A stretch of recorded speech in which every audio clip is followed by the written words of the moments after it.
Pregnant ஆன நிறைய பேருக்கு தெரியும். பிரெக்னன்சி ஆன உடனே வந்துட்டு கவர்மெண்ட்ல வந்துட்டு ஒரு நம்பர் தருவாங்க. நீங்க போயிட்டு லோக்கல்ல இருக்கிற கவர்மெண்ட் நர்ஸ் கிட்ட போய் நீங்க கேட்டீங்கன்னா அவங்க வந்து உங்களுக்கு ஆர்சிஹெச் ஐடி ஒன்று போட்டு தருவாங்க. உங்களுடைய டீடைல்ஸ் எல்லாம் கொடுக்கணும், அதெல்லாம் வாங்கிட்டு அவங்க போட்டு தருவாங்க. அதே ப்ரொசீஜர் தான் நாங்களும் பண்ணோம். நாங்க வந்து இப்போ சென்னையில் இருக்கோம். ஏன்னா எங்க ஊர் வந்து தருமபுரி இல்லையா, நாங்க அங்க வந்துட்டு போய் செக்அப் பார்க்க முடியாது. ஏன்னா நாங்க சென்னையில் தான் ஃபுல்லா இருக்கிறது. ஒரு வழியா கஷ்டப்பட்டு எங்க ஏரியா நர்ஸ் இருக்கிற இடத்துக்கு கண்டுபிடிச்சு நாங்க போயிட்டோம்.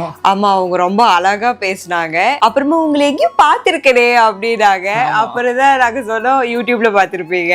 ஆமா ஆமா அப்படின்னாங்க. இப்படி கன்சீவா இருக்கேன்னு வாவ் சூப்பர் கங்க்ராச்சுலேஷன் அப்படின்ட்டு இந்த மாதிரி ப்ரூஃப் எடுத்துட்டு ஆதார் கார்டு வேற என்ன போட்டோ இதெல்லாம் எடுத்துட்டு உங்களுக்கு நியர்பை வந்து பாத்தீங்கன்னா குன்றத்தூர் ஹாஸ்பிட்டல்ல கொஞ்சம் பெரிய ஹாஸ்பிட்டல், அங்க வந்துருங்க, அங்க வந்து உங்களுக்கு நான் கார்டு போட்டு தரேன் அப்படின்னு சொல்லிட்டாங்க. அடுத்த நாள் நாங்களும் வந்துட்டு இந்த ஜெராக்ஸ் எல்லாம் எடுத்துக்கிட்டு நேரா கிளம்பி அங்க குன்றத்தூர் ஹாஸ்பிட்டலுக்கு போனோம். போன உடனே அந்த அக்கா வந்து இருந்தாங்க. போயிட்டு அந்த ஜெராக்ஸ் எல்லாம் வாங்கிட்டு எங்க டீட்டெயில் எல்லாம் எழுதிக்கிட்டு அதுக்கப்புறம் தாய் சேய் நல பாதுகாப்பு அட்டை அப்படின்னு இந்த அட்டை போட்டு கொடுத்தாங்க. ஆல்ரெடி பிரெக்னென்ட் ஆன எல்லாருக்குமே தெரிஞ்சிருக்கும். இந்த அட்டை வந்து இவங்க எல்லாருக்குமே கொடுத்துருப்பாங்க. கவர்மெண்ட் ஹாஸ்பிட்டல்ல வந்து எல்லாருமே வாங்கியிருப்பீங்க. கன்சீவ் ஆனவங்க, கன்சீவ் ஆகாதவங்க, இனிமேல் கன்சீவ் ஆக போறவங்க எல்லாருமே இந்த அட்டை நீங்க வாங்குவீங்க.